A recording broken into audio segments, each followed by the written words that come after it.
Guys, gals, and non-binary pals, it is Joshie here, obviously, and I am here with Yu-Gi-Oh! Duelist of Roses. Now, you may ask why we're on a weird screen and why there's an EP.0. Well, I'm going into this and I will show you, but first, I'm just going to say ready and we're just going to go to this, because I need to show you guys just a little bit about this game so you guys can help me make a decision, which I will get to in a second. So I'm hoping this game isn't too loud. I did turn it down a fair bit. I might actually turn it up just to about there. Okay, so as you can see, we loaded in. I like to personally zoom out. I also like to... I ended my turn. Whoops.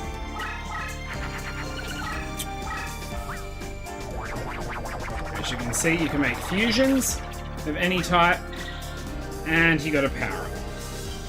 Alrighty. Well, now, I know nothing about this card, and I can explain the game a little bit better. Oh my god.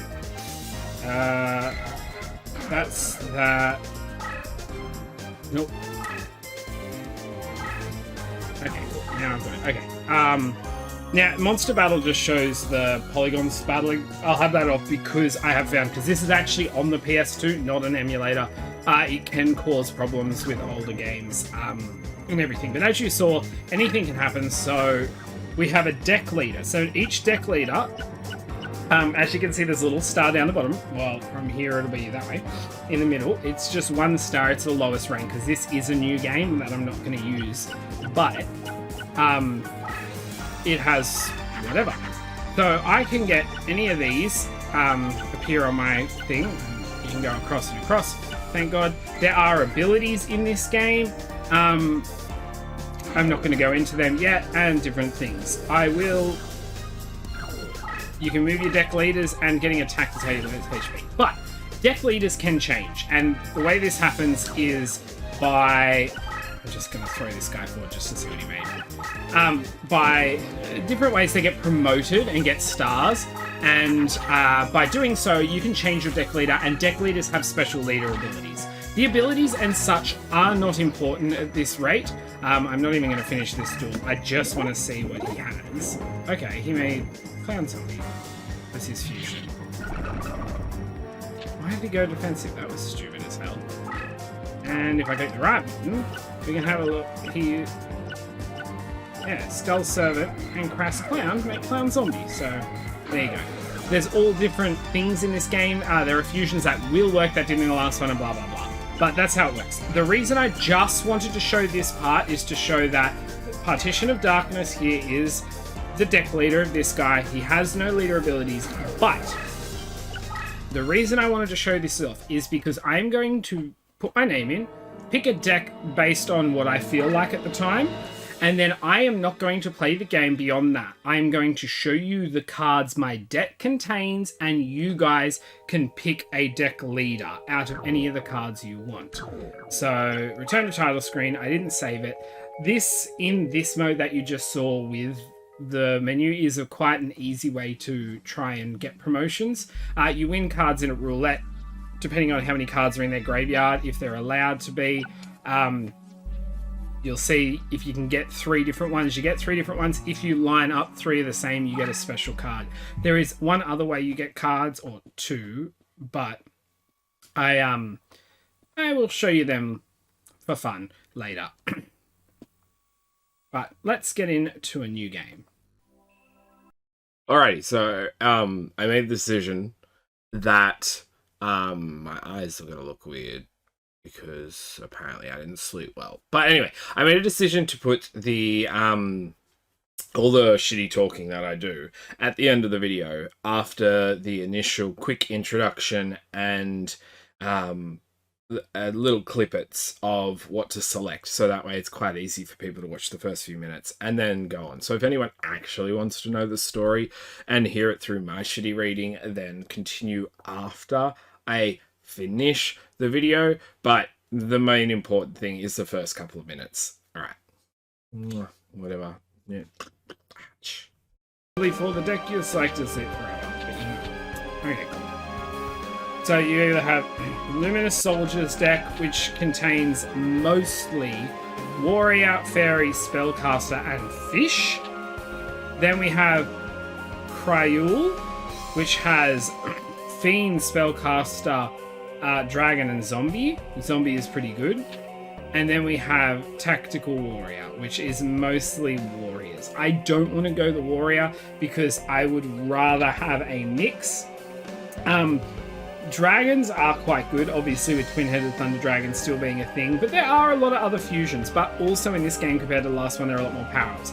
I do kind of, though, want to go this one because it gives me, I think, a harder deck to start with, and I'm quite intrigued by that, so I'm actually going to pick this one. But this guy probably won't remain our deck leader unless you guys really want that. I will, as I said, force it down people's throats to have a quick look at this and let me know. There is no duel on this spot, and I do not want to, if possible, use this. So my first two opponents are between... look, I forgot this doesn't click to him. Is obviously Rex Raptor and Weevil Underwood, of course. You can see that there's a DC, that's deck cost. Mine's already lower than both of these. It is decided by the cards in your deck, which is why it's important to have all different types of cost. But we're going to go through who is in my deck and what we have. So I can go down. We have this guy, Luminous Soldier, Kaiser Dragon, Eldine, Lady of Faith, Neo the Magic Swordsman, Leo Wizard, Moon Envoy, Carbonara Warrior. I always called him Carbonara Warrior though. Hero of the East, Hard Armor, Armail, Kanan the Swords Mistress, Swordsman from a Foreign Land, Oscar the Hero, Beaver Warrior, Tiger Axe, Silver Fang, Winged Dragon, Guardian of the Fortress #2, Goddess with a Third Eye, Winged Egg Elf, Occubeam, Air Knight Pasha, I think that's how it's said anyway, Trachodon, White Dolphin, White Amazon of the Seas, Thunder Dragon. Okay, so this, I didn't know we literally have Dragon and Thunder already. Yep, that one. Armor Knight, which is actually a really cool thing because it's like Armor Knight, which, you know, is the fossil it's based on, but let's keep going. Kanakabuto, Karubin the Fire Knight, Hitotama, Soul, Niwa, and that's it. I can't use magic cards, which we have 2 different power-ups, and they're a lot easier to get, and there's a lot more power-up cards. As you can see, he already has like 3 or 4 cards. Some cards have a lot more, like, yeah. And I can also click this, and we get to see what someone looks like.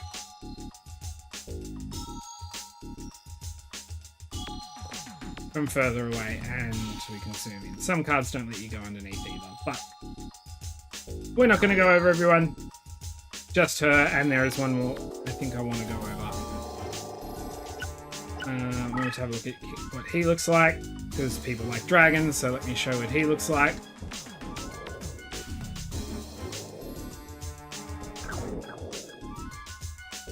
Now, remember as well, I cannot use the card in my deck if it is my deck leader. Oh, sorry. I cannot use that card in my deck if it's a deck leader. If I have multiple, I can make it a deck leader. Also, you can make multiple decks as well. Is there anyone else I wanted to show that does look not interesting? I might show Occubeam because he could look different. Because some cards look like cool on a card, and then you get to it and you're like, interesting. I thought he'd look slightly different. But there you go. So those 3. So I want you guys to go over or have a look at the cards I just showed and went through, go again. You can suggest, including Luminous Soldier, but any of these that you think I should run as my deck leader. I will make it my deck leader. There are some decent fusions I can make in here, which is fun. And every time I beat someone else, I actually do get access to more options. So yeah, that's it. So that's where I'm going to leave this one. I don't want to do any dueling until I have a decision. I'll probably wait 2-3 days, depending how long I want to wait till I get into this, and then I will start playing through. But if you guys could, again, comment to leave your choice of a deck leader or even a couple, it doesn't matter, but I really do want to hear from a few people at least to see what we can use. And if there are multiple, I can actually, in the end, make multiple decks or change for the playthrough if I think there's two decent decisions made or that. But please leave a comment down below for this one. And this eps looks like it's gone about 20 minutes because of all the reading. I apologize to that. I'll probably put a note in the start. And yeah, just skip through it. I'm not sure. I might even cut it out and just put that at the start of the next one. I don't know. Actually, I might even just cut it out. Who knows? But it doesn't matter. I'll get to it. But anyway, GG and MVP. Comment what you want. And I'll see you later. That is not how I usually end, but that's how I'm ending today.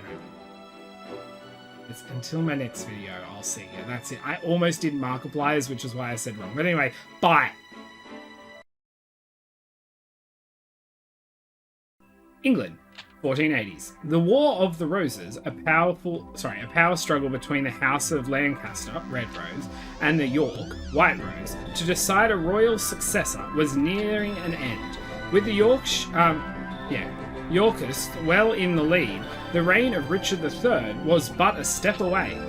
And in France, Hugues, Henry Tudor, the last Lancastrian heir, was being forced to live a life of exile. The Lancastrian forces were rendered powerless by ancient cards and sorcery wielded by Seto and his 7 followers who, known as the Rose Crusaders, served under the flag of Lord Crawford, a powerful Yorkshire nobleman. Lacking a duelist to champion their cause, defeat was imminent for the Lancastrians. In England, dual card game still at the fledgling stage. Why do I not have my blue glasses? He's going to yell at me, but anyway. Thus the Lancastrians had to look elsewhere for a duel master capable of facing the Rosencrews in battle. I've never actually read this, and I've never seen that. With this in mind, Margaret My Beautiford of Lancaster Secretary requested a high druid to summon a duelist from another age.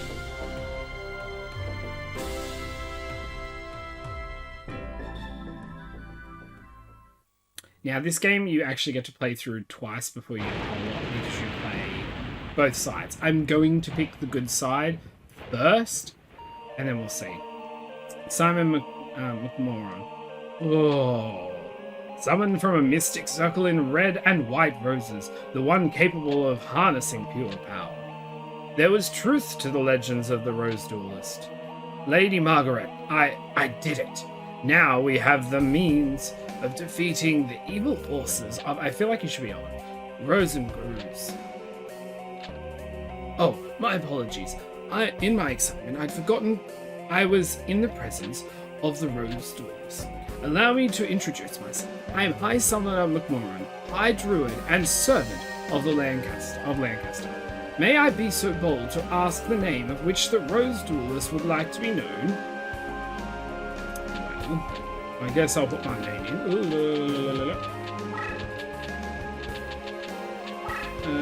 Yes, that's... Where is the back part where... Okay, good. Yeah, I get this sometimes back to... Oh my god. Front, and if you click the wrong thing, you can be stuck with the wrong name. I believe. Oh wait, it's only from the start. Joshie. A fine name indeed. Now, here's the situation. The year is 1485, and you are currently in Stonehenge, near Salisbury, England. England is in turmoil, with the House of Lancaster's rightful claim to the throne being challenged by the Yorkist uprising. The power struggle is referred to as the War of the Roses, a name based on the badges used by both sides, a red rose for the Lancastrians and a white rose for the Yorkists. Right now, our kingdom is threatened by the Yorkists and their wrongful claim to the throne. All because the Yorkists enjoyed the support of the Rose Crusaders of the Sorcerer's White Roses, or whatever. Using our red rose cards, we summon you, Joshie, to this day and age. We hope that... I got dust setting this up in my nose and it's pissing me off. We hope that your duelist experience would defeat the Rose Crusade and lead us to victory. You will help us, of course you will. foolish of me to even doubt that your loyalties lie. Rumor has it that only the legendary Rose Duelist stands a chance against the power of Rosencrews.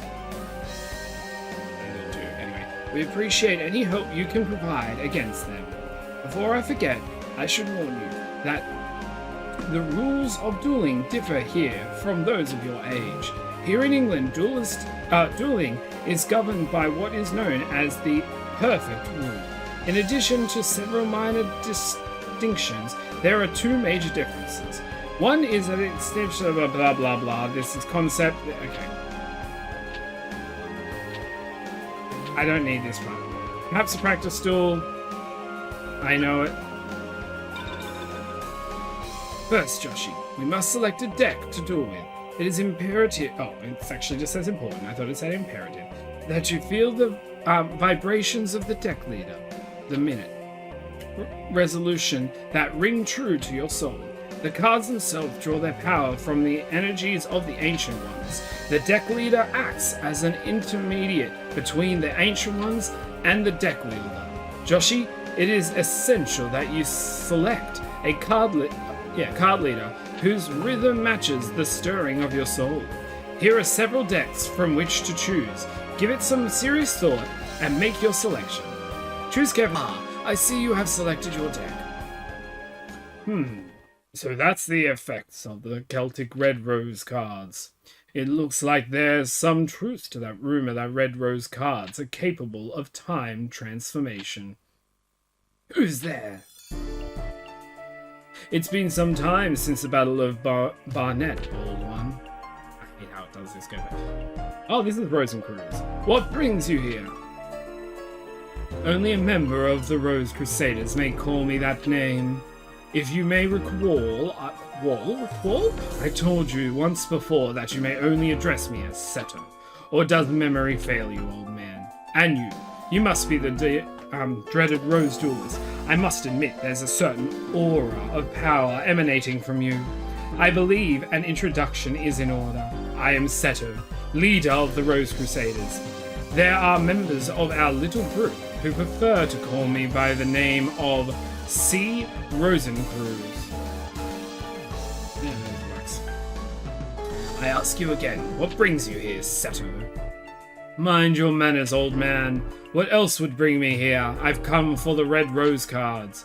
After all, it was you who showed me how the summoning capabilities would evolve when the Red Rose cards are combined with the transformational powers of the White Rose cards. You aren't thinking of attempting the Forbidden Rose summoning? That is the wrong place. If so, then the Red Rose cards must never fall into your evil hands. Card sorcery taps into the powers of the Ancient Ones. By their very nature, each card is a double-edged sword that can cut both ways. The Rose cards alone harness tremendous power. There's no telling what horrible things may unleash, blah blah blah. It will sacrifice the life and need to prevent for any uttering the spell of doom. The spell of doom of Fool. The 16 red and white rose cards grant power over all. Druid legend has twisted the true meaning of the cards.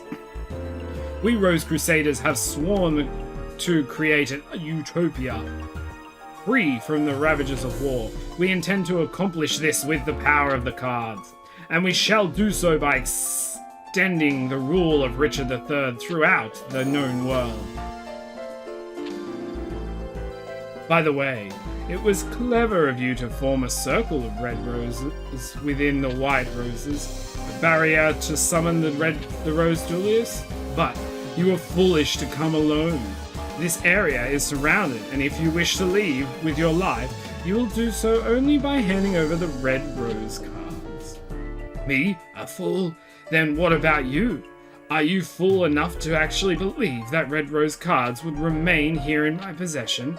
Right after the summoning, I had the cards dispersed among our best duelists to keep them from your tainted hands. Then you leave me with but one option. I shall enlist the aid of your precious Rose Duelist. You take leave of your senses. And you speak too soon, old man. Heed my word, Duelist. If you wish to return to your proper time period, you will acquire 16 cards of the red and white roses. The red and white positions must be laid out in reverse of the summoning order to send you home. You know the spell? Since you need the 16 rose cards just as much as we do, I propose a partnership. Help us gather the cards, and I shall guarantee your return after we achieve the ultimate goal. An absurd proposal. Do you think that the Honourable Joshie would even lend, I am clicking the wrong button, an ear to your ridiculous proposal? Can you be so sure, man? Let's see. Simon's side has 8 of the rose cards, while my side, the Rose Crusaders, has possession of 8 of the 8 white cards. The numbers are even. Simple arithmetic indicates that you could side with either of us. But I'm sure you'll take into account who's winning this war. After all, who was desperate enough to summon you in the first place? I think it's quite clear which side is better positioned to send you home. Joshie, he not this word of this power-hungry lunatic. Simon, must you resort to name-calling? I'm hurt. I'll tell you what, why don't we leave our decision to our dear duelists? After all, Simon the duelist's future is not for us to decide now, is it? Well, yes, but... Splendid. In keeping with the tradition of the old Templar Garden, I offer you a choice, duelist.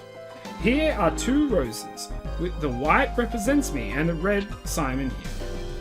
For the sake of justice, choose the red rose. Stand by my side, duelist. Choose the white rose. Okay, I'll side with the red this time. How disappointing. Oh well, you made your choice, and I respect that. For now, I will guarantee you're safe. Passage until you've met with Yugi. After all, I don't want our little game to end too quickly. That would not be sporting. I look forward to the day when we meet again, duelist. Until then.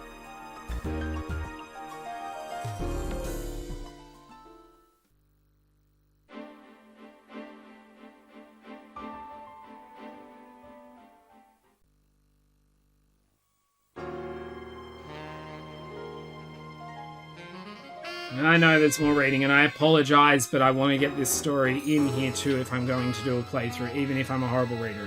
Joshie, I present Prince Yugi, last Prince of Lancaster, anyway, a true Welshman, and the hope of we who call ourselves Celts. My lord, may I present Joshie, the Rose Duelist. I'm just going to read this as mine was, I think. Maybe not, I might say, anyway. You serve us well, Simon. My mother was wise in summoning you from Scotland. You honour me, sir. Duelist, I am Yugi. Actually, Henry Tudor is my name, but I find it tiresome. You may call me Yugi. I'm sure Simon explained our situation, but I'm using the same voice as Sam. But it's only right that I request your services myself. I need you to return to England and put an end to the threat of the Rose Crusaders. Their white rose cards form a barrier that prevents my armies from setting foot on British soil. Although we Celts have the red rose cards, we are but inheritors who are unable to wield their full power. In the hopes of reversing our fortunes, we gambled on a druid legend that spoke of a rose duelist. According to the same legend, one must also use a deck whose cost is lower than an opponent's to capture a rose card of another colour. I believe that it is important that you keep this in mind. The cost of your deck should not exceed the cost of your opponent's deck. I would like you to note that our resources have been pressed to the limit, requiring us to invade England by orders. My troops will land in Milford Haven, Wales, and march to face the enemy at Bosworth Field. Also, we're in a place called Brest, and I forgot to point that out. Having all the Rose Crusaders out of commission by this time would be ideal, but as that might provide difficult, any reduction of their forces would be appreciated. Right then, let us part company and return in Bosworth. Simon will provide you with the details as where we will meet once more. Luck be with you, Duelist. Okay, hurry up, hurry up, hurry up, hurry up, hurry up, hurry up. I can't believe that this is taking so long.